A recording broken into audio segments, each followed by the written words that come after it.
ফুটের পিঠে দড়ির মধ্যে লটকায়া, রশির মধ্যে লটকায়া, মরুভূমির এই তস্ত ফালুর মধ্যে লটকায়া ঘুরাইছি।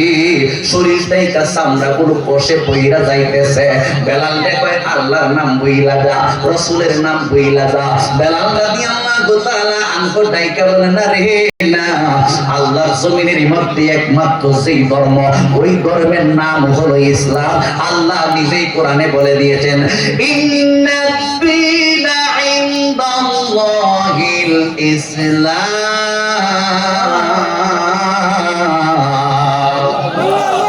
একমাত্র আল্লাহর মনোনীত যেই ধর্ম, এই ধর্মের নাম কি? জোরে কি? ওই ইসলাম আমরা পাঠতে চাই কি চাই না? ওই ইসলামে 100% প্রবেশ করার দরকার আছে কিনা ভাই? কিছু মানবেন, কিছু ছাড়বেন, এটাকে 100% ইসলাম বলা হয় না। আল্লাহ বলেন, ইয়া আইয়ুহাল্লাযীনা আমানু দুখুলু ফিস-সিলমি কাফা।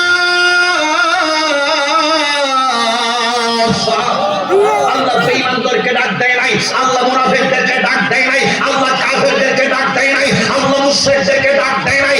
একমাত্র তাওহীদের উপর যারা 100% ঈমান এনেছে, রিসালাতের উপর যারা 100% ঈমান এনেছে, তাদেরকে বলা হয় ঈমানদার। আল্লাহ কয়, হে ঈমানদার, উদখুলু, তোমরা প্রবেশ করো ফিস-সিলমি, ইসলামের ভিতরে কাফা, পরিপূর্ণরূপে। ঠিক কিনা?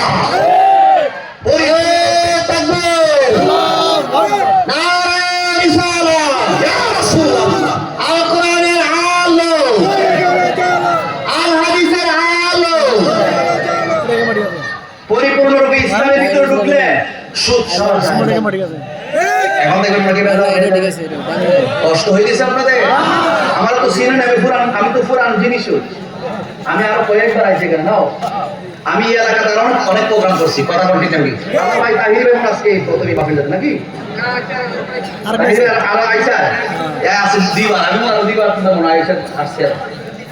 আমার বাইরে আছি। আপনার কি বেজার হয়েছে? সুদ যারা খায় এটা কি 100% মুসলমান? এখন অনেকে বেজার। তো ফার্স্ট মিনিট না, আমি কোরআন শোনার কথাগুলো বলতে হবে, কারণ এটা আল্লাহ আমাদেরকে আইন করে দিয়েছে যে উলামায়ে কেরামগণ যদি সত্য কথাগুলো, হক কথাগুলো নাও উপস্থাপন করে, হাসরের ময়দানে জাহান্নামের কাছে দিয়ে তাকে বানানো হবে। ঠিক কি না?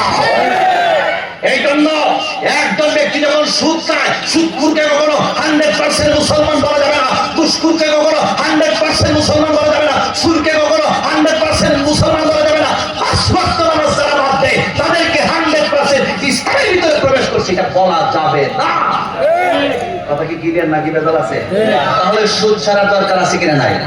ঘুষ ছাড়ার দরকার আছে কিনা নাই? মদ পান করা যায় না? মদ ছাড়ার দরকার আছে নি? গাঁজা, এই গাঁজা আছে আপনাদের এলাকাতে? মুরাদনগর আলহামদুলিল্লাহ ভালো মানুষ, গাঁজা আছে।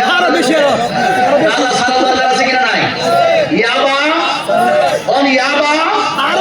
বেশি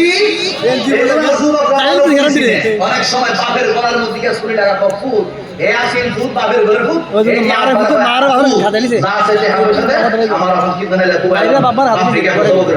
এরকম সবাই এরকম আঘাত করছে বাপ মাকে। এই জন্য আপনার ছেলের প্রতি খেয়াল রাখবেন। আপনার ছেলে যদি দুষ্কর্মের পরিসরের মধ্যে পড়ে যায়, আরেকটা ইয়াবাকুরের সঙ্গে চলে যায়, আপনার ছেলে তিনি ইয়াবাকুর হয়ে যাবে। এই জন্য শেখ হাজি একটা কথা বলেছিলেন, সৎ সঙ্গে স্বর্গে বাস, অসৎ সঙ্গে সর্বনাশ। কথা বলুন ঠিক না বেঠিক? সঙ্গীটাকে বাছাই করে নিতে হবে, সঙ্গীটাকে যাচাই করে নিতে হবে। পৃথিবীর জমিনের মধ্যে আল্লাহ রাব্বুল আলামিন সারা শ্রেণীর মানুষকে সর্বোত্তম বলেছেন, আনআমাল্লাহু আলাইহিম মিনান নাবিয়্যিনা ওয়াস-সিদ্দিকিনা ওয়াস-শুহাদাই ওয়াস-সালিহিন। তাদেরকে আল্লাহ দুনিয়াতে নিয়ামত দান করেছে। 1 নাম্বার নবীগণ, 2 নাম্বার সাহাবায়ে কেরামগণ, 3 নাম্বার শহীদগণ, 4 নাম্বার ওলিগণ। আপনি 4 দলের ভিতরে থাকতে হবে। সাইরে গেল কথা ঠিক না বেঠিক? 4 দলের ভিতরে থাকতে হবে। নবীর পক্ষে দাঁড়ানো লাগবে, সাহাবায়ে কেরামের পক্ষে থাকতে হবে, শহীদদের পক্ষে থাকতে হবে, ওলি আল্লাহর পক্ষে থাকতে হবে। কথা বল ঠিক না বেঠিক? এরাই হচ্ছে ওয়াহাসুনা উলাইকা রাফিকা, এরাই হলো তোমার আমার উত্তম বন্ধু।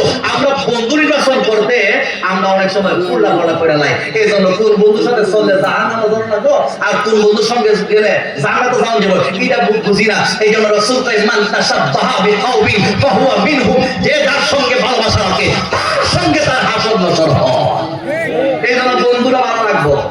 বেলাল বেলাল নবীর পক্ষের লোক, কষ্ট হইতেছে, এতগুলো আঘাত করছে, কয় লা ইলাহা ইল্লাল্লাহ, আল্লাহ ছাড়া কোনো ইলাহ নাই, উডের ভিসে দিয়ে লটকায় লটকায় করেছে, কই এরপর তো কালিমা সার তো ছাড়তাম না, তো আল্লাহর সার তো ছাড়তাম না, রাসূলের সার তো বলতাম না, কবর ছাড়বো না, কয় আল্লাহ দিন কোরআনকে বাঁচবে আমাদের তাদের মধ্যে দিয়া, কয় আমি সবসময় নবীর জন্য কোরআনের জন্য ইসলামের জন্য জীবন দিতে রাজি আছি, এরপর ইসলামের পথ থেকে চুল পরিমাণ বিন্দু মাত্র লড়ব না। এটাকে বলা হয় 100% মুসলমান। গভীর মনোযোগ যুবক ভাইরা, অনেক লম্বা কথা, ওই দিকে যাবো না। এরপরে বেলাল রাদিয়াল্লাহু তাআলা কি দত্তময় মরুভূমির এই গরম বালুর মধ্যে বেলাল রাদিয়াল্লাহু তাআলা কি নিচে শোয়া নিছে, বেলালের বুকের মধ্যে বড় একটা পাথর রাইখা দিয়েছে। এরপরে দেখা যায় বেলাল রাদিয়াল্লাহু তাআলা করে জল্লাদে কয়, এখন কিন্তু তুমি আর মারা যাইবা, এইভাবে কিছু সময় থাকলে তুমি বেলাল কিন্তু মারা যাইবা, তুমি তোমার আল্লাহ রাব্বুল আলামিনকে ভুইলা যাও। বেলাল এক বাক্যে ডাইকা বলে, মরলে শহীদ বাঁচতে গাজী, এরপরে আমি ঈমান দিতে রাজি না। এইভাবে একটার পর আরেকটা শাস্তি, এই শাস্তিটা দেওয়ার পর এরপরে বেলাল রাদিয়াল্লাহু তাআলা ওকে একটা কুটির সঙ্গে বাঁধলেন, হাতগুলা পিছনের দিকে নিয়া, হাতগুলা পিছনের দিকে নিয়া, রে বাবা পাগুলো দেখা যায় কুটির মধ্যে এইভাবে বান্ধিছে, হাতগুলো কুটির মধ্যে বান্ধিয়া সাবুজ দিয়া আঘাতের পর আঘাত করতেছে বেলালে। বেলালকে যতই আঘাত করে বেলাল শুধু হাসে, বেলাল শুধু হাসে, বেলাল শুধু হাসে। এই জন্যই তো আমরা অনেক সময় শান্তা গাই, হাত বান্ধিবি পা বান্ধিবি মন বান্ধিবি